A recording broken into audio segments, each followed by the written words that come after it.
Merhaba and hoş geldiniz everyone for this special event hosted by Yunus Emre Enstitüsü London, Turkey's cultural home for you in the heart of London.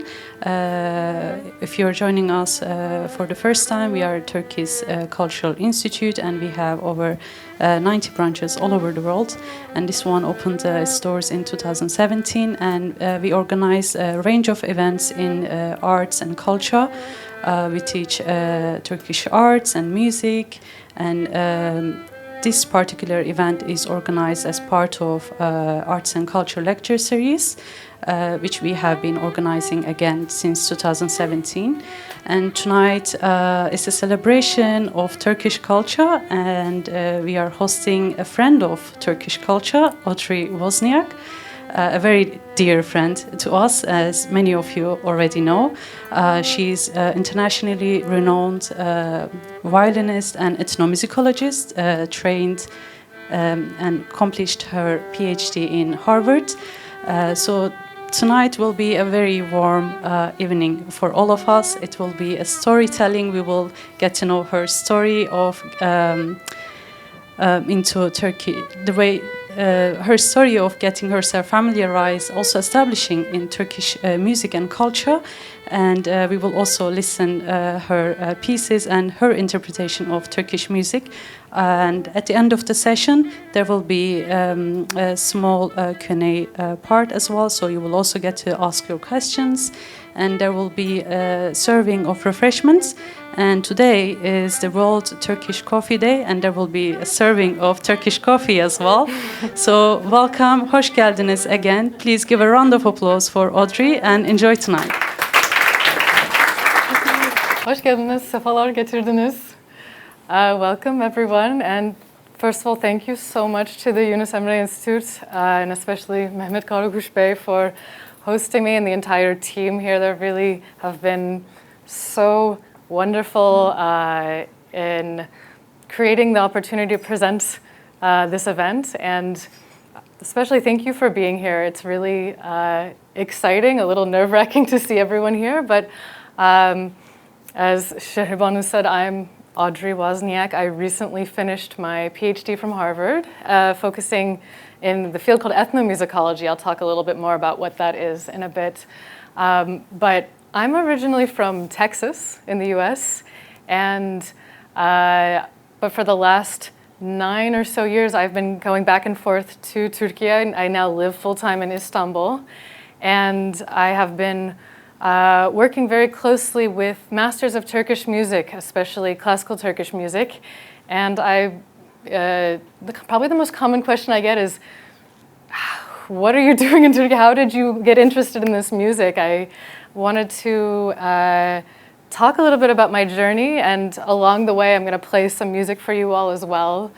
And then if there's any questions left, I can still continue to try to answer them. So, from a very young age, I grew up in Texas, and I started playing Western classical music. I started playing at the age of 6 because I saw Itzhak Perlman, a very world-renowned Western classical musician, violinist on Sesame Street, and I said, I want to do that. And thankfully, my mom signed me up for violin lessons, and then told me you should practice, and we would have fights, and then, but then I kept practicing, and so I appreciate my mom continuing to encourage me. But the music that I grew up with is what we think is Bach, Mozart, Beethoven, the pillars of Western classical music. And I was playing with orchestras, I was playing chamber music, and I had many other interests on the side, and so I loved playing music, but I didn't really see it as a career. I think this is really common with many musicians. There's a stigma around, you learn music, but then, you don't want to be a musician when you grow up. It's a very unstable, it's a very difficult career, and this remains true. And I also was someone who was curious about many different cultures. So I continued to play, but I didn't see it as something that I would pursue professionally. And then there's sort of a long side story. I studied abroad in Japan for a year when I was in high school, and then I started learning Mandarin Chinese. And when I went to undergrad at Wellesley College, I wanted to keep learning music, but I also was very interested actually in Chinese culture and politics. I studied Mandarin for 7 years, and I was continuing to play music, and one thing that was really influential when I was there was experiencing the music library, which was a place where I literally could. I don't know that this is so possible in this day and age anymore, but there were stacks and stacks of CDs, and just out of my own interest, I would go check out 20 at a time, just the ones that looked interesting and completely unfamiliar. So folk music of Xinjiang, of the Uyghurs, music of Azerbaijan, music of Indonesia, and I started to, someone who'd only grown up with Western classical music and like a little bit of R&B, it was kind of mind-blowing to realize that, I knew intellectually that there were many other world music traditions, but to actually hear them was transformative. And that was, I started dabbling a little bit into playing music by composers that were interested in other musical traditions. And then one thing that was I think the thing that sparked my journey into, especially to Turkey, but then into something beyond Western classical music was winning a Thomas J. Watson Fellowship. It was a year-long scholarship to do an independent project around the world. And there's 2 rules, which are you can't go back to the US for the year, and you can't go anywhere you've been before. And so I proposed a project to explore multiculturalism in many different musical cultures. And I worked with, so this you can see a little bit of the pathway, my route, but I started off in different parts of China. I went to Xinjiang, the home of the Uyghur Turks, and I was working with traditional music masters there. I was learning an instrument called hijak, which is a little bit like kabak kemane for those who are familiar. I started playing erhu, which is like Chinese 2-string violin. You can hear a little bit of me playing this badly now.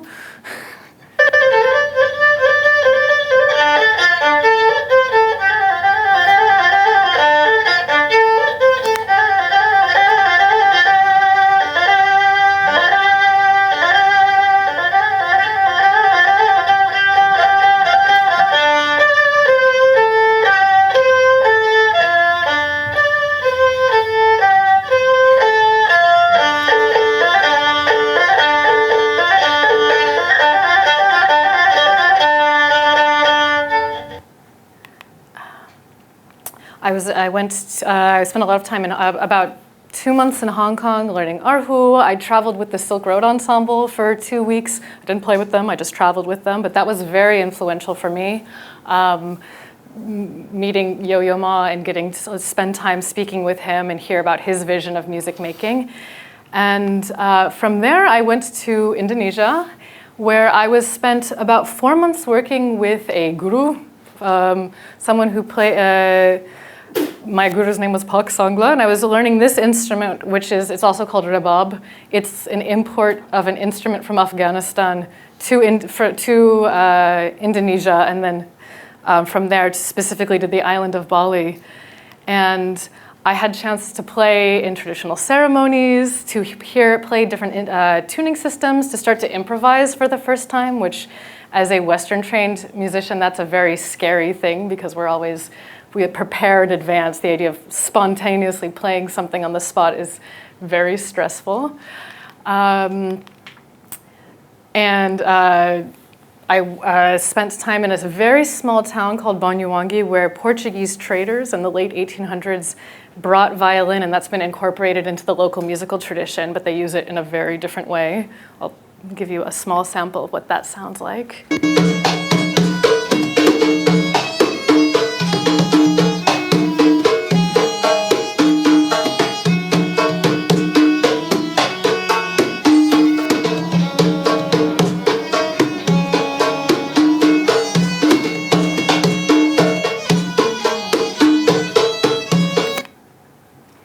And so I continued to meet really, really creative musicians and experience musical styles that I hadn't maybe at best heard snippets of in the music library, but see them firsthand and especially see what music means in community and see very different models of what it means to be a musician. One really, really important thing, I think that brings me to how did I first get exposed to Turkish music, was thanks to legendary Iranian kemençe virtuoso Kehan Kalhor. He plays with the Silk Road Ensemble. He's collaborated with Erdal Erzincan. When I was traveling with the Silk Road Ensemble, I told him, I was actually thinking about going to the Czech Republic, to Hungary, to Azerbaijan. He said, no, go to Istanbul.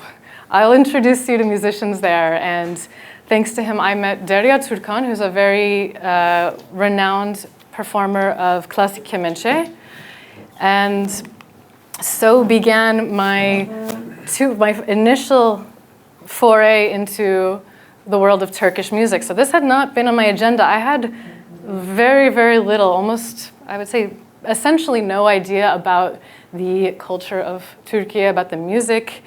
And yet when I was there, because of, I very quickly connected with many musicians and saw Turkish classical music, examples of folk music, Karadeniz, Black Sea music, Greek music, and I was working with traditional music masters and also trying to play as much as I could. And it was, I really can't emphasize how much I didn't know what to expect. I was just trying to absorb everything as quickly as possible.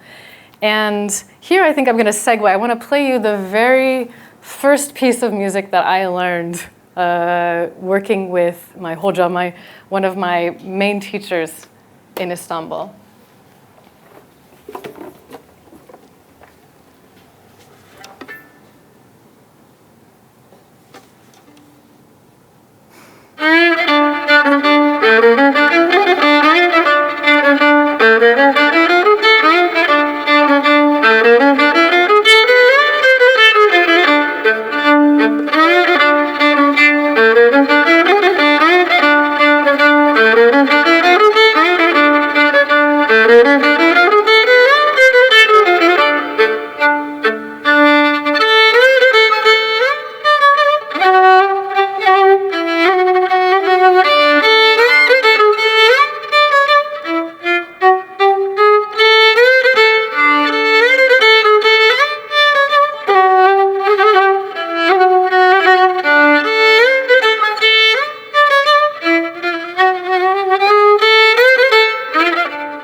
So this is the very first piece of music that I heard, but I didn't learn it in the way that I had learned music up to that point. When I learned music as Western classical music, I would go once a week to meet with my teacher. I'd have a lesson, and then I'd go away and I'd practice on my own for many hours until the following week when I would go back face-to-face, one-on-one, and see if I'd improved or not.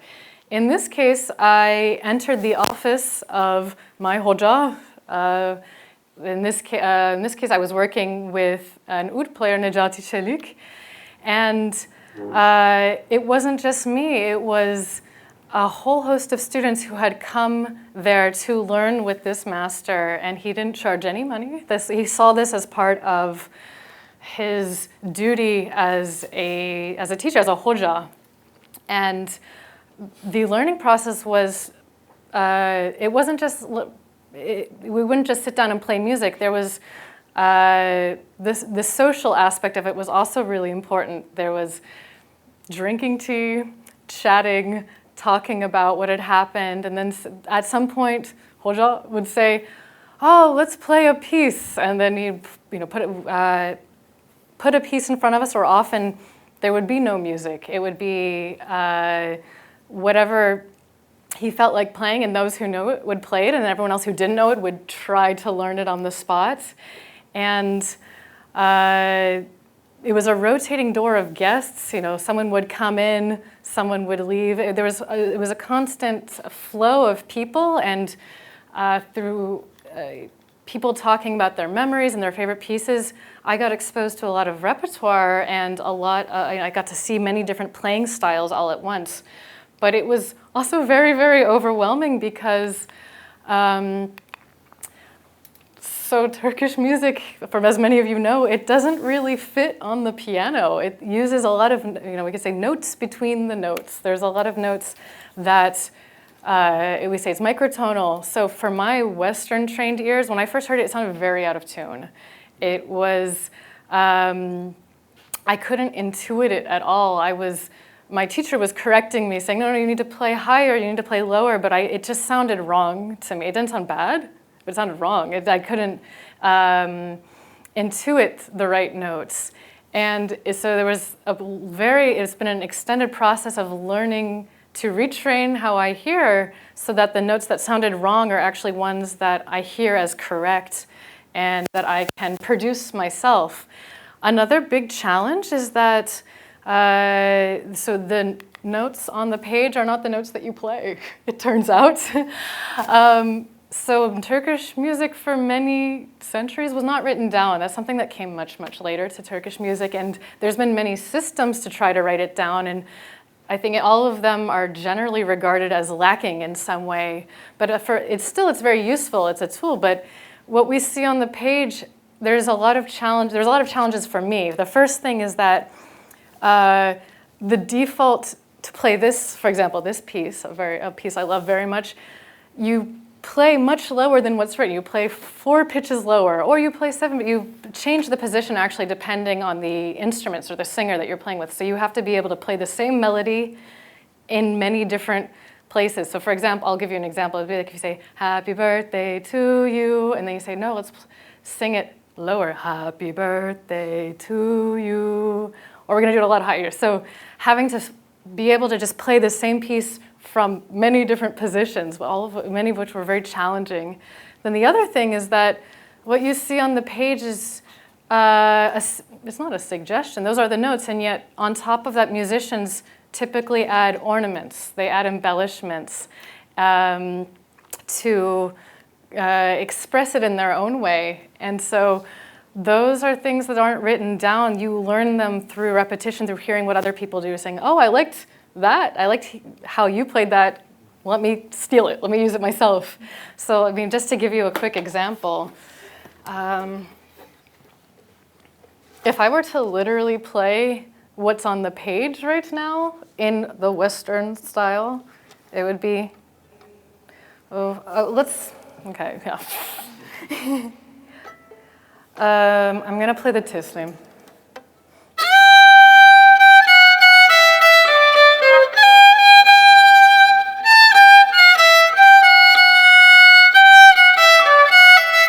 Like makes my ears bleed to play that, I'm so sorry. And then if I were to play it, so in we say bolahenk or yerinde, like the default position for playing the notes with some ornaments, it would be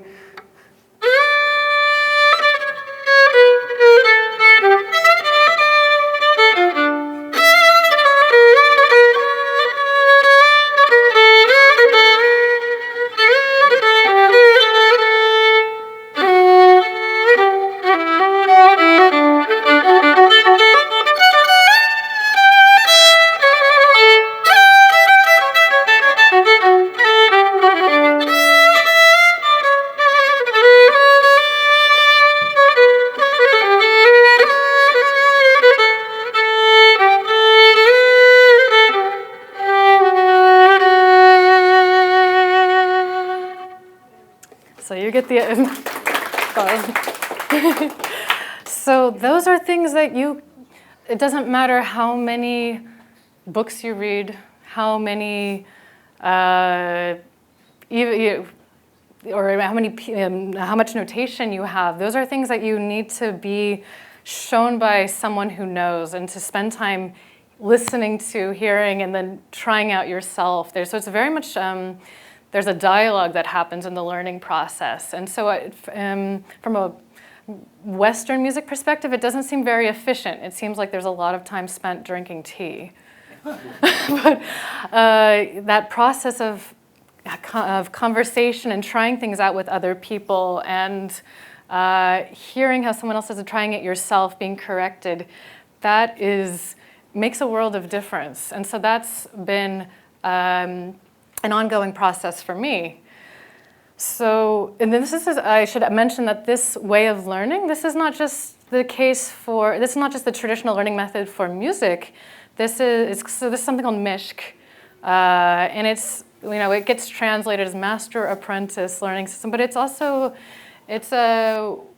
in a way, there's a sort of something philosophical about it. It's something that you can see in many different arts, like calligraphy, for instance, or in Ebru, many different traditions that get passed down. There's this knowledge that happens through this process of sharing, and I think that's something that's very special and unique to this tradition.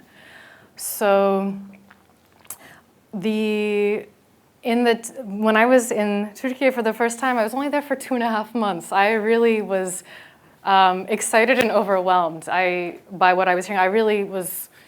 What was very inspiring was to realize there's all these notes that I never played before that I could now play, that I potentially could use. These ornaments, this aspect of creativity. And then, of course, improvisation is such a huge part of Turkish music. Is a prelude or in the middle of sets, gazel, for example, with the voice, or taksim with an instrument, using the modes, we call them makam, of Turkish music, to express yourself in a way that's still in keeping with the style, is the mark of whether someone has, that's basically how people determine whether or not you've succeeded as a musician. And I was seeing the musicians around me perform taksim, these improvisations, and to me that was also really fascinating, but also super scary because I wasn't used to just spontaneously improvising off the top of my head, but also in keeping with all the rules of Turkish music. It's something that honestly is still a huge challenge. I would not say that I have learned how to perform taksim, but I was exposed to it, and I saw there's so much more to learn beyond what I had been exposed to as a musician. So here I want to play one of my favorite pieces, Nihavend Saz Semaisi by Mesut Cemil, but I will first open it with an attempt at a taksim, let's say.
So 2.5 months went by very, very quickly in Istanbul. And right as I felt like I was starting to understand a little bit of what was going on, it was over and I moved to London to start a master's program at LSE. I had deferred this master's program. I thought, this is great, I'll have this amazing year of exploring music around the world, and then I'll return to my professional career, which at that time I thought was going to be in journalism or diplomacy based in Asia. So I was studying politics and communication, but I had very quickly left this extremely creative musical experience, immersion that I'd had for a year, and I was left wondering, what does this all mean? What is the role of music in my life? I was really fascinated by Turkish music, and on my free breaks from school, I would come back to Istanbul to work with my teachers, but I also really wanted to continue learning and continue playing, and just by chance, I connected with members of a Turkish musical community here in London. In fact, some of them are here today, including Asım Çelik-Türk and my dear friend Adam Korn. And I very sort of randomly, by chance, joined an amateur Turkish music choir. And it was a really great opportunity. It was let's see, there we are. It was a really great opportunity to try to continue playing repertoire with singers and musicians of many, many different levels. I, at that point, really still didn't understand very much about Turkish music. I just wanted to keep doing it and keep learning more. And it was a very low-stakes environment to play music, eat a lot of börek. And it was, especially because I came to London, I didn't know anyone. I didn't have any community here, and I felt honestly very lonely and pretty depressed in my first year. And having this group to continue to show up to, where it really was a family environment, that made a world of difference for me.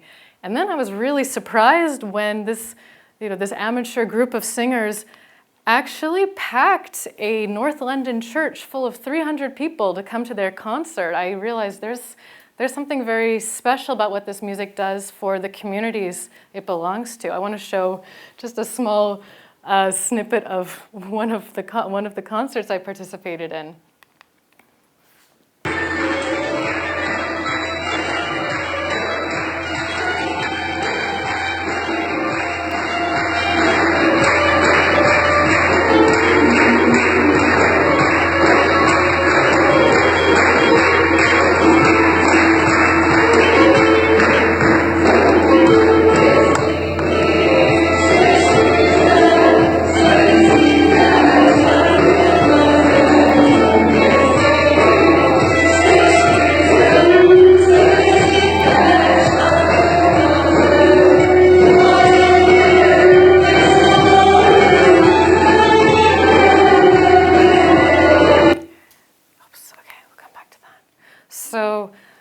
This was a big shock to me. This was, I thought, sort of like a group of friends who got together, and then all of a sudden at the end of the year, they organized this very professional concert with a sound system, with professional instrumentalists to accompany them, and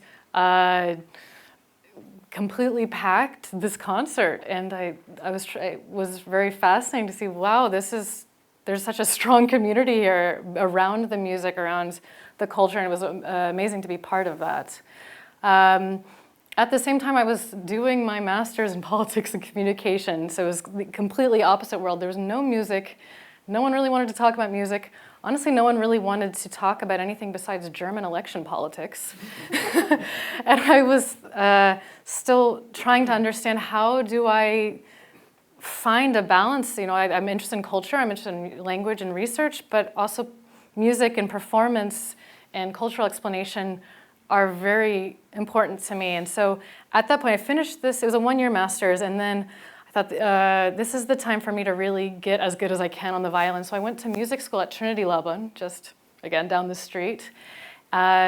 Continued to play Turkish music, go to Turkey as much as I could, and try to improve technically on the violin. And very thankfully, one of my professors there, I told her about my background, and she said, you should do a PhD in ethnomusicology. That would be a perfect way for you to put together your interest in politics, culture, research, with all of the work you're doing with performance as a musician. And thanks to her, she was right. I applied, and I'm still surprised I got into this program, to the PhD program at Harvard. And I told my supervisor there what I'd been doing. We were discussing what I could research, and she said, well, what about those Turkish music groups you've been playing with, the choirs, the koro, we call it.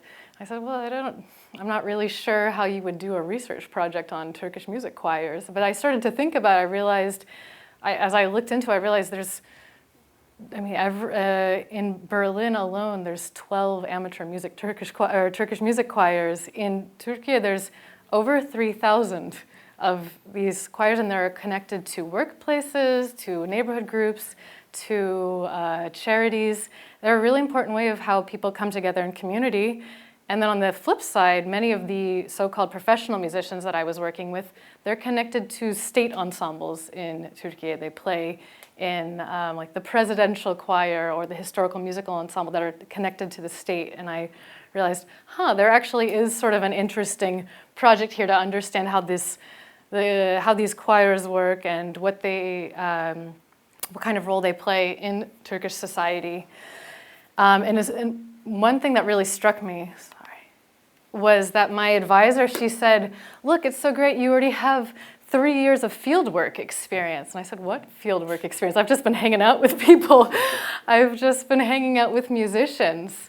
But I realized, actually, I've been absorbing, even if it's passively, I've been absorbing a lot of information about not just the music, but the culture, the way that people interact with each other through participating as a violinist.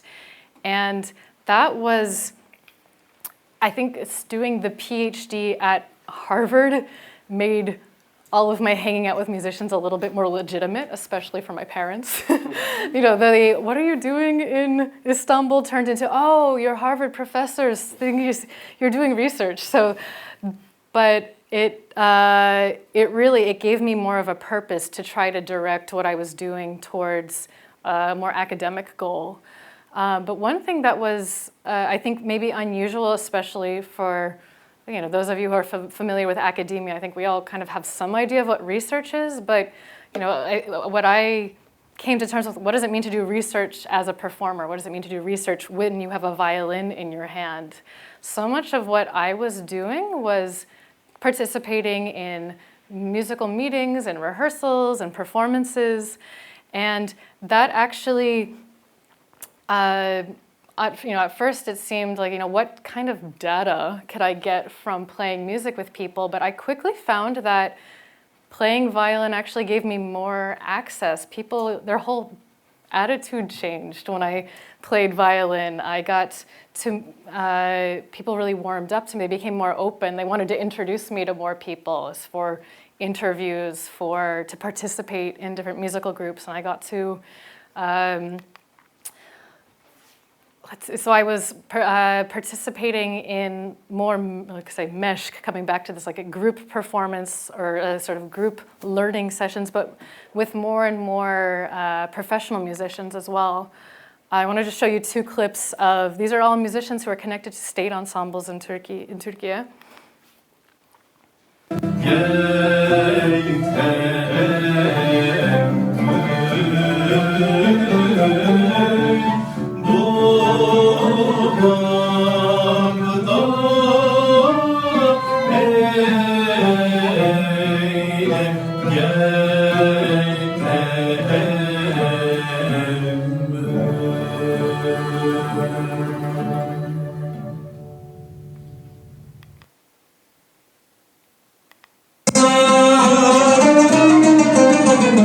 Eylesin nazım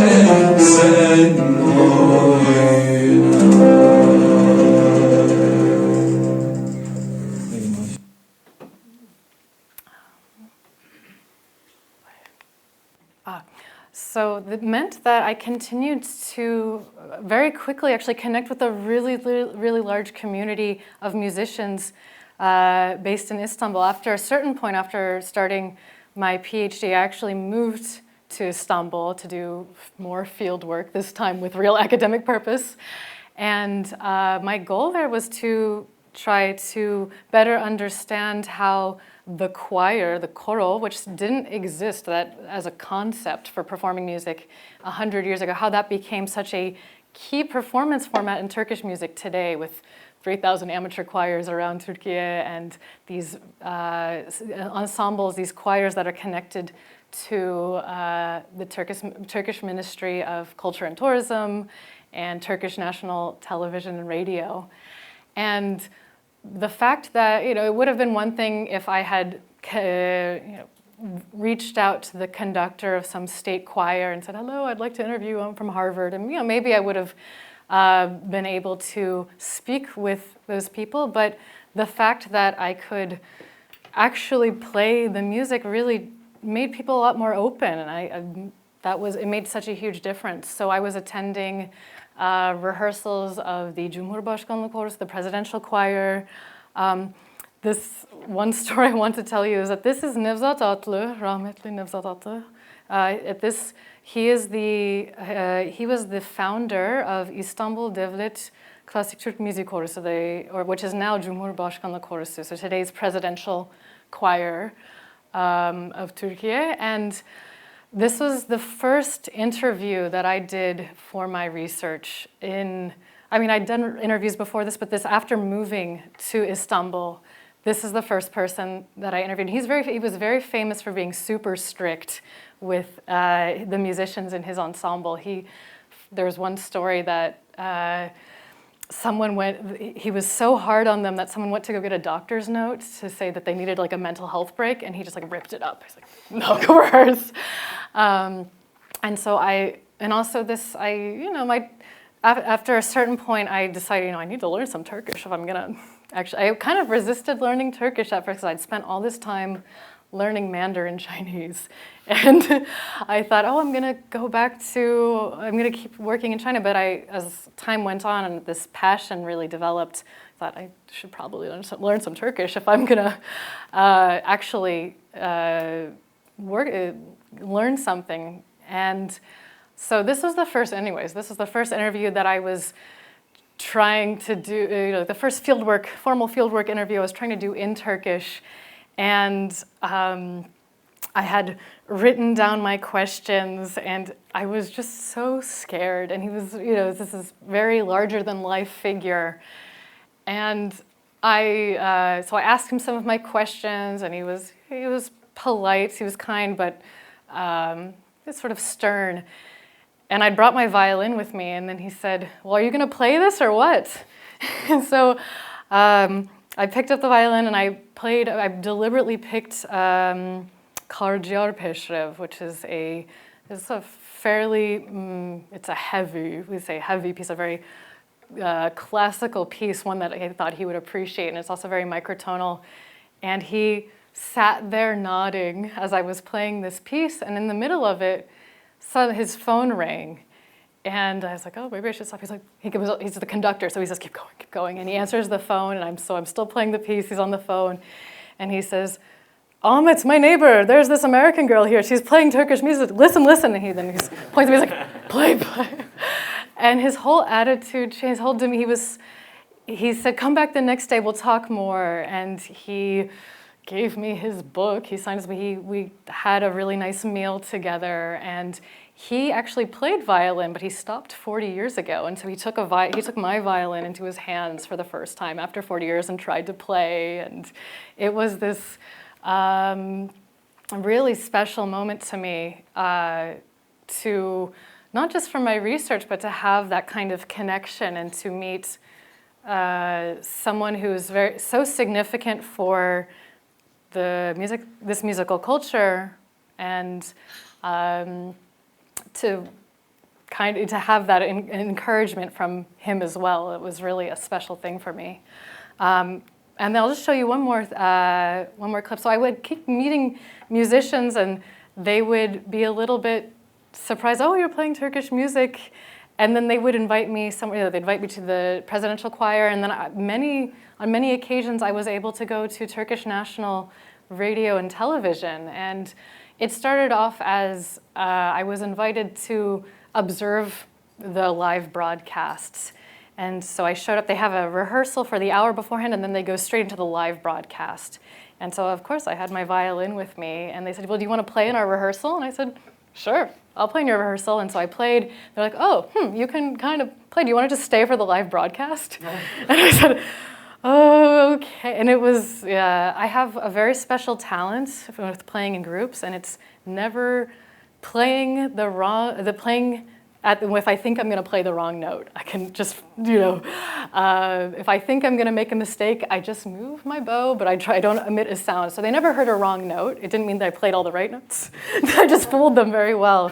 And so I just wanted to show you, this is an announcement right before the live broadcast of one of the programs. So I kept going. They invited me multiple times to come play on the live broadcast because I sort of fooled them into thinking I could play at that level. And so this is me with the maestro, one of the lead violinist for this particular broadcast. Saat 15'te TRT Name'de buluşalım inşallah. Stüdyo İstanbul'da buluşmak dileğiyle. Şifa olsun. Şifa olsun. Olsun.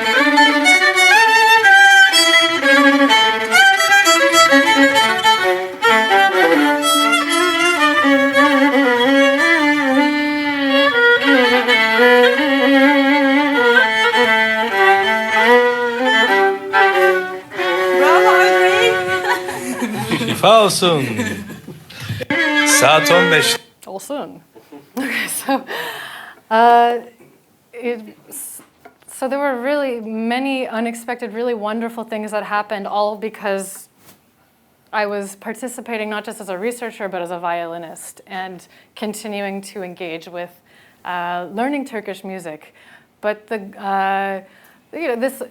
wasn't always simple or easy. One thing that I encountered was that many of the most instrumentalists, it's not 100%, but in many cases the instrumentalists of Turkish music are male. I was playing, a lot of the time there'd be male and female singers on stage, but then all of the people playing instruments would be male, and so they weren't really sure what to do with me, basically, in the sense of they would see me, in some cases they would just ignore me, or in other cases they would say, can I tune your instrument for you? Can I help you with that? And then I would play with them and they would get surprised that I could play. And I just wanted to show you, this is something that I think this really sums up this phenomenon that I'm talking about. This is an amateur choir concert where I was invited to play alongside the professional instrumentalists who are accompanying. On the left door, it says Saz sanatçıları by koristler, so instrumentalists, male singers. And then the other door, it says bayan koristler, or female singers. So in my mind, I'm thinking, which door do I go in? And obviously, I know that I should probably, I should go in this. These are changing rooms. Obviously, you don't want to change in this room. But on principle, I said, I'm a saz sanatçılar. I'm going in this door. And of course, immediately the chef was like, no, you're confused, yabancı. Please, go this, go to the women's room. But it was something where having to. This is a constant surprise and sort of an interesting dynamic to be in these usually male spaces, a lot of them, especially with instrumentalists. And I had really great teachers and role models along the way, especially the woman we just saw, Canan Sezgin Geylan, she's an incredible violinist and a huge inspiration for me. But that was definitely one challenge, to just navigate those kinds of dynamics. And I think the other thing that was a really big challenge, it continues to be a big challenge, is that as I continued working with Hojas, working with master teachers, playing with all these instruments, my goal of my PhD was not to become the best Turkish musician ever. I was supposed to write a dissertation, basically produce something that will turn into a book, a research project. But a big part of the process was continuing to learn music. And I had gone to a Western music conservatory. I'd spent hours and hours and hours doing etudes and scales to play all of this very technical Western music. And then now I was in Istanbul, kind of completely changing my technique so that I could learn a very different style. And I had these dark thoughts like, well, I can't play Paganini anymore.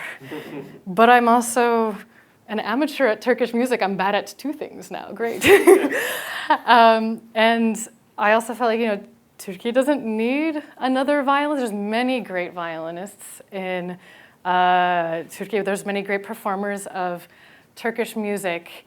And I'm always going to basically have the musical version of an accent when I play. It's never going to sound the way that my teachers do. And so is there value in that, feeling like you're sort of stuck between these two things? Is there something that, I basically was like, what am I doing? What is the point of this? And I really struggled, not just for days or months, but literally years, and probably to a certain extent even today, thinking like, what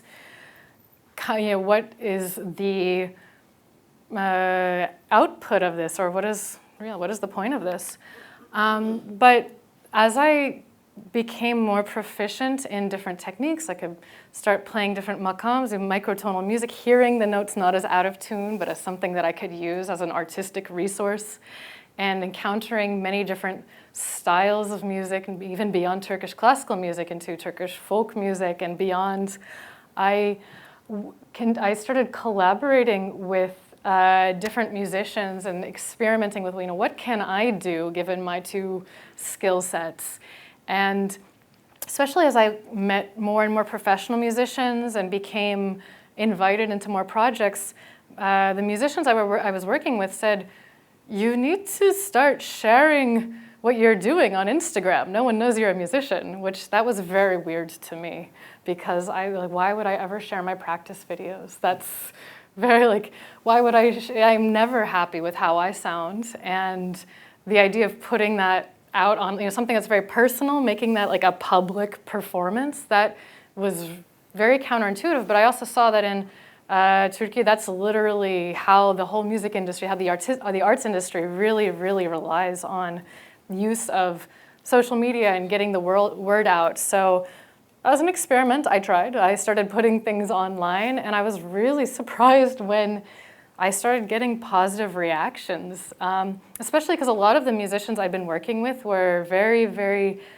conservative, traditional in the musical sense, and so they were never happy with what it was never to the, let's say, like a historical standard of what Turkish music sounds like. It was always, again, it's I play with an accent, but then when I put it online, I heard people say, "Wow, that's so interesting. It sounds nice," and it sort of motivated me to keep going, even though that was a very unnatural feeling to me as an introvert. And it kind of ballooned. It turned into more and more.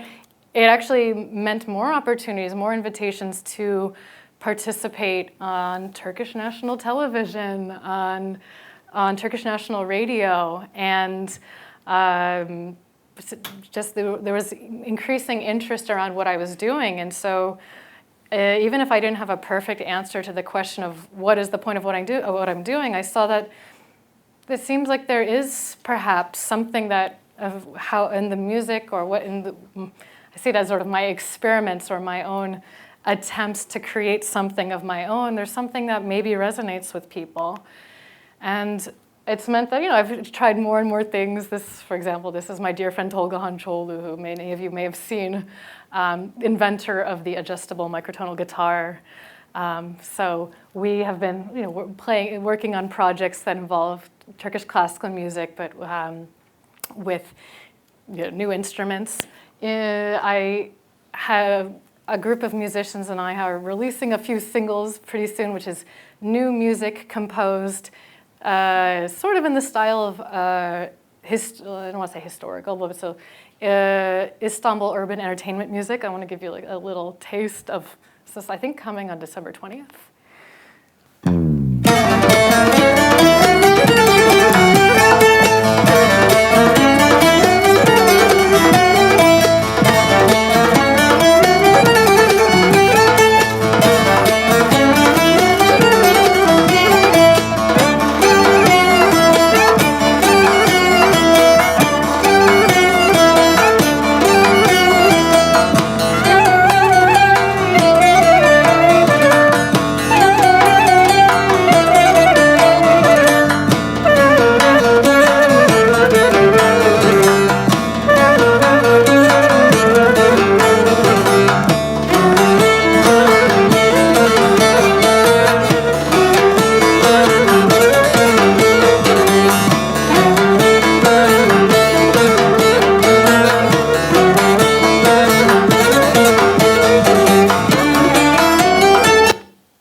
And then there's also, I'll say, I don't know if I can say too much about it, but I've got an exciting television project that is coming soon, so hopefully you'll see more about that in the next few months, again involving traditional music of Turkey.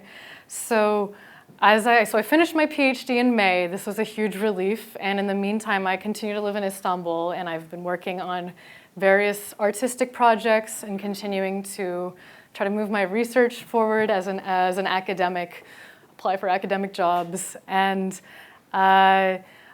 in reflection, I mean, this is the title of this talk is A Violinist's Journey into Turkish Music, and it's an ongoing journey. It's definitely not one that's reached a conclusion, or it's, for those of you who speak Turkish, oldum diye bir şey yok. So I very much see thinking about that question of, am I now bad at two things? I think about the idea of amateur, the feeling of being amateur in two things, but there's another word back in the Ottoman Empire. The translation for amateur, one of the translations was heveskar. I'm trying to, I think that's how I see myself is, I can't, oldum diye bir şey yok, I can't say that I've made it, but I see myself as trying to bring this passion and this heves for everything that I can draw upon, that of my own experiences, and find new ways of putting those together, and hopefully, from time to time, finding audiences for that too. So I think here I want to play a few final pieces for you, and then if you have any questions, I'd be very glad to answer them. I want to skip a piece. I'm going to play you. I thought I was going to play 3. I'm going to play 4 pieces for you. If you get tired, you can tell me. I will skip.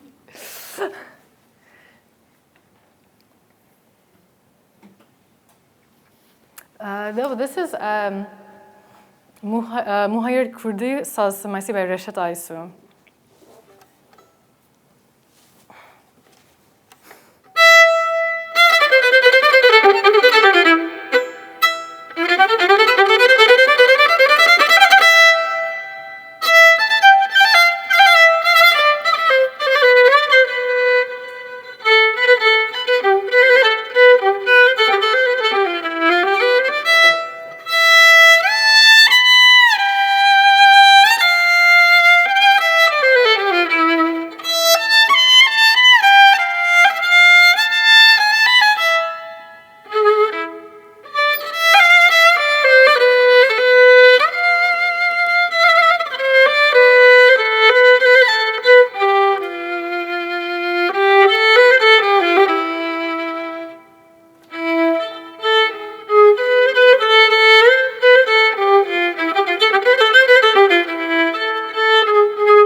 not an easy piece.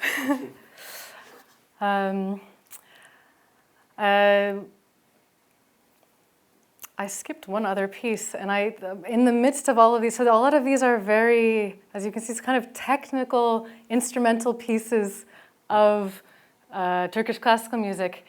And in honor of the Turkish music choir that I was part of in London, I wanted to play a piece that many of you might know. If you do know it, please sing it. It will make me feel less alone on stage.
Beni yalnız bırakmadığınız için teşekkür ediyorum.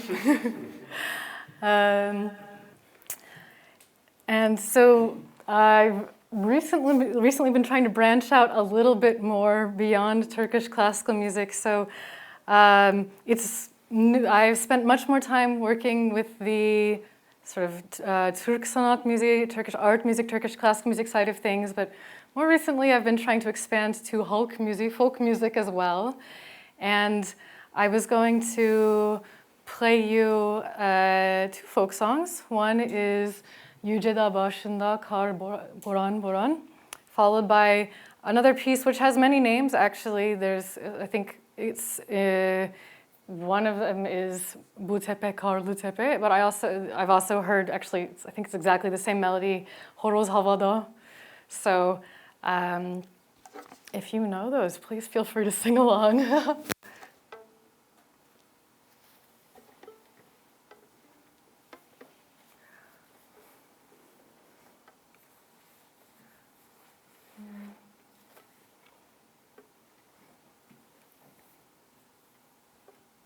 I'm going to play the second one because I'm having a blank on the first one.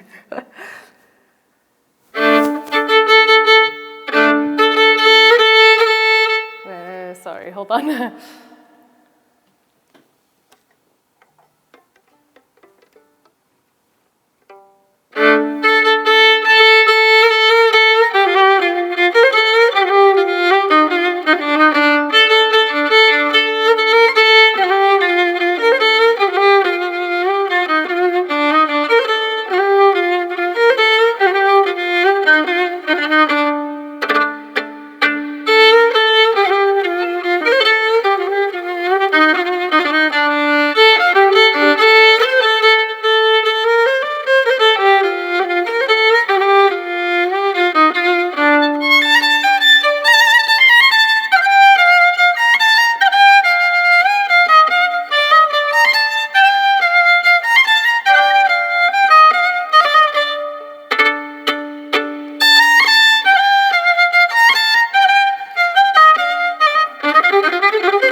And then finally, I'm going to play a medley of sorts. It's going to start with a very small snippet of Hüseyni Peşrev by Lavtoca Andon, so a piece of Turkish classical music, and then go into a more familiar song, a familiar piece from Neşet Ertaş, and then finally end with Çeçen Kızı, for those of you who know.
So thank you so much for being here and for listening to me. Thank you so much again to Yunus Emre Enstitüsü for hosting me.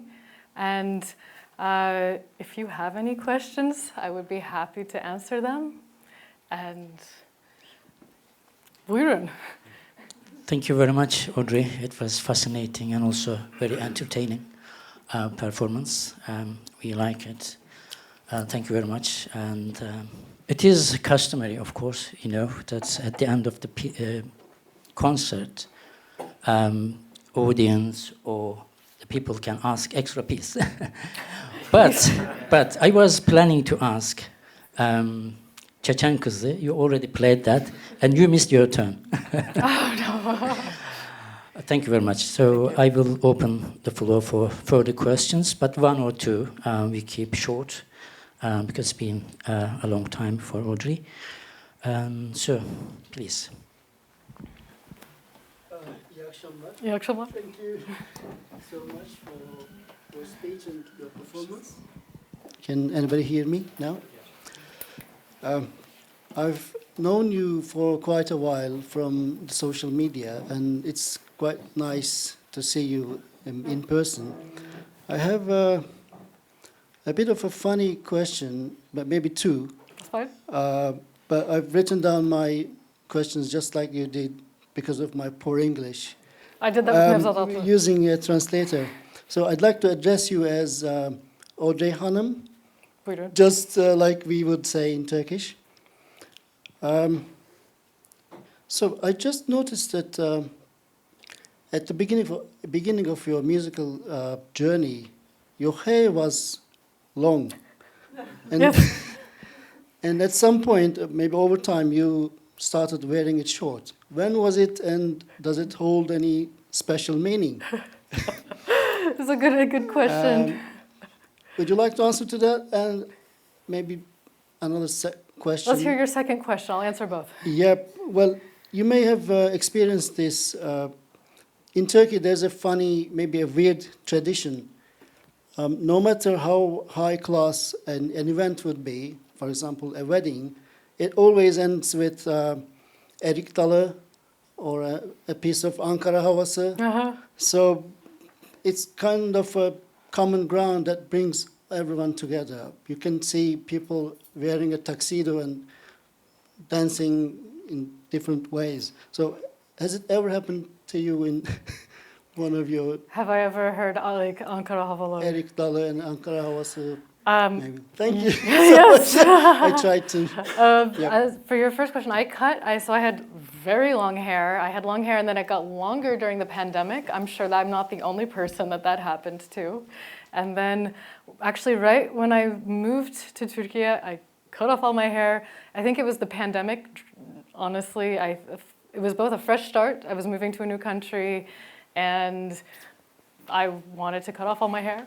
And I have a friend who has alopecia, if you know what this is. It's where your hair it's a condition that causes your hair to fall out. So it was very short and it's growing again. So I don't know, that's all I could say to that question. And as to the other question, I haven't been to as many Turkish weddings as I wish I had. I hope there will be more in my future. I really like all of these dances that happen at weddings, all of the circle dancing. All the halay, all the horon. I think the one I've done the most is damat halay. That's like beginner level. If you can't do damat halay, then you may have a problem. So I hope there will be more chances.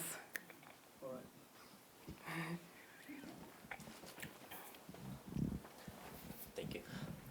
Do you see yourself teaching Turkish music to Western people in the future at any point? And if you do, would you like to do it in a classical Western way when you give one class and they practice and they come back next week, or you just have breaks and eat, drink tea and have breaks?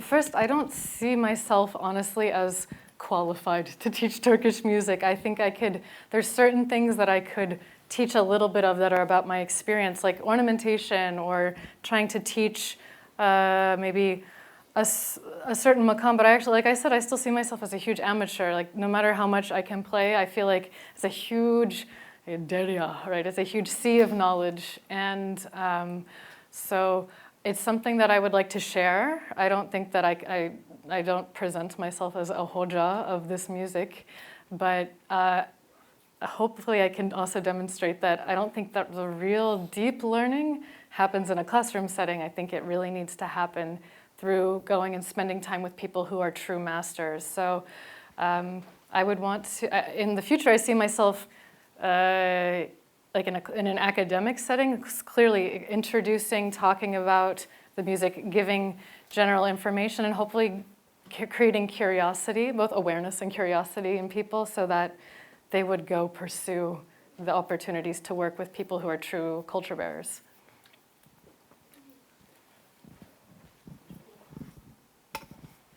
Thank you, Audrey. It was exquisite, wonderful. Excellent.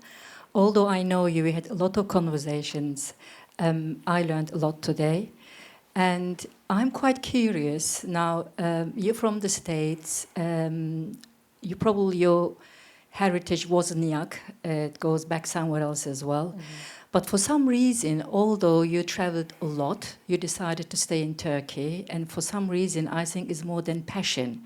So do you have kind of belonging to Turkey, or Turkey, as we would say now? Can you please explain a bit about, now you lived in London, Turkey, China, traveled all around the world. So your notion of belonging, if you can tell a bit about it. Thank you. Spoken like a true sociologist. I've spent a year living in Japan. In high school, I was in an all-girls Japanese high school living with host families for a year.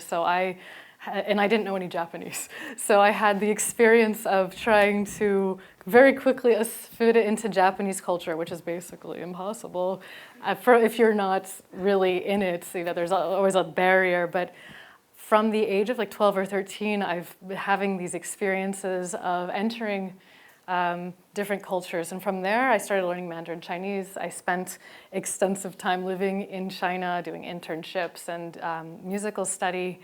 And that was actually a big question mark for me when I started spending more time in Turkey. I felt like I spent 7 years trying to learn Mandarin Chinese, and I'm throwing it away. That's a language where you have to use it or it goes immediately. And but in Istanbul, there were a couple things. The food was I really liked the food.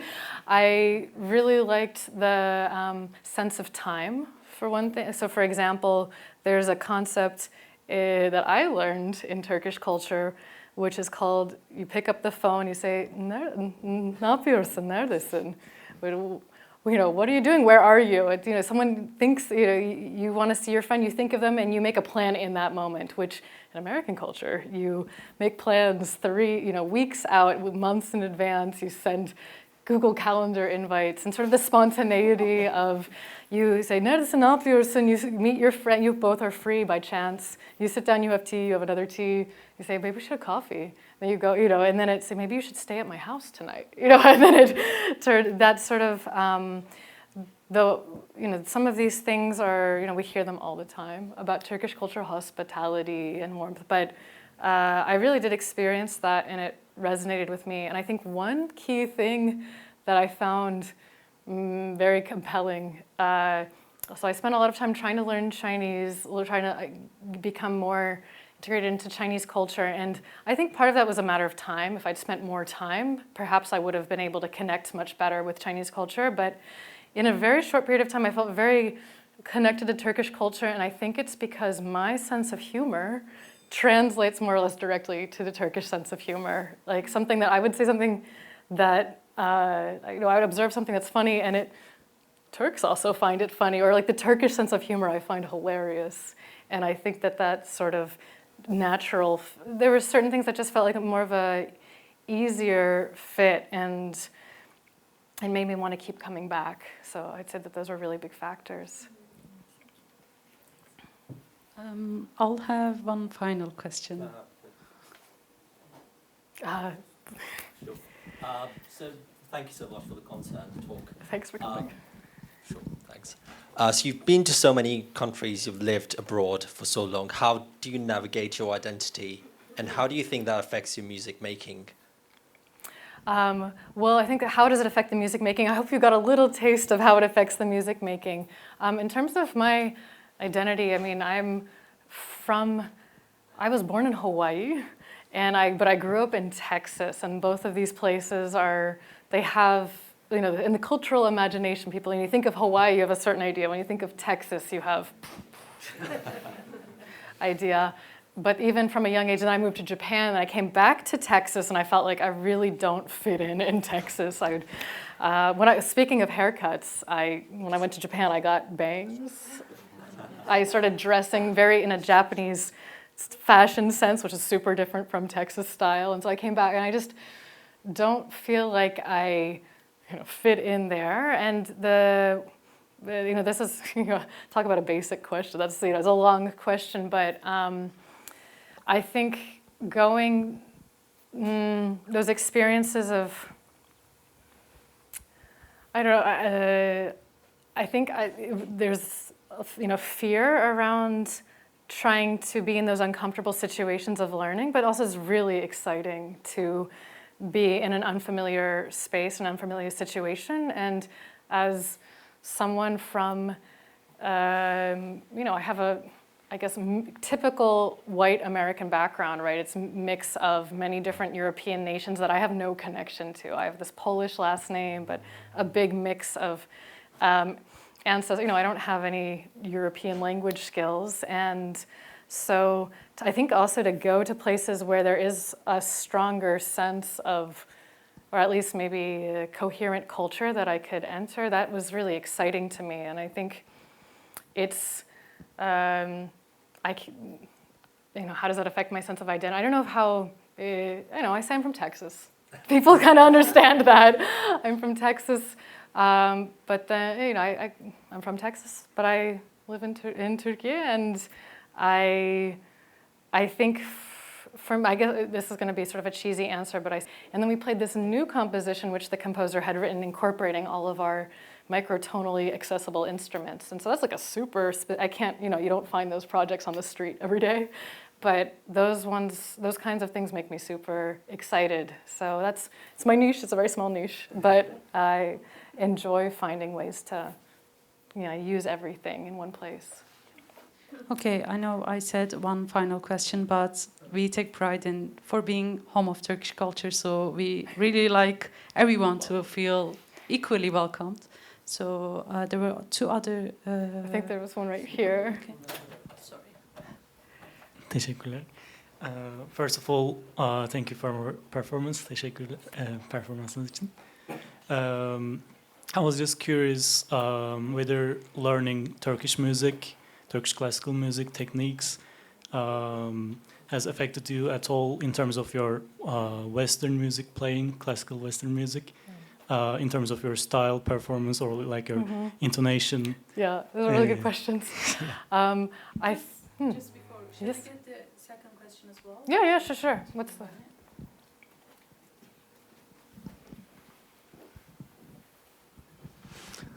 Okay, thank you very much for the performance tonight. I would like to ask a simple question. In 5 years, where would you see yourself as a musician? Okay, I'll prepare for the job interview, and then I will. So as a Western musician, like I said, there's certain things where I feel like I'd have to work really hard to be able to play them again. There's some very, very technical Western classical music that you just need to lock yourself in a practice room for like hours every day in order to really be able to play. It's very virtuosic, and since I'm not focusing my efforts on that, I say paslandım, I got rusty.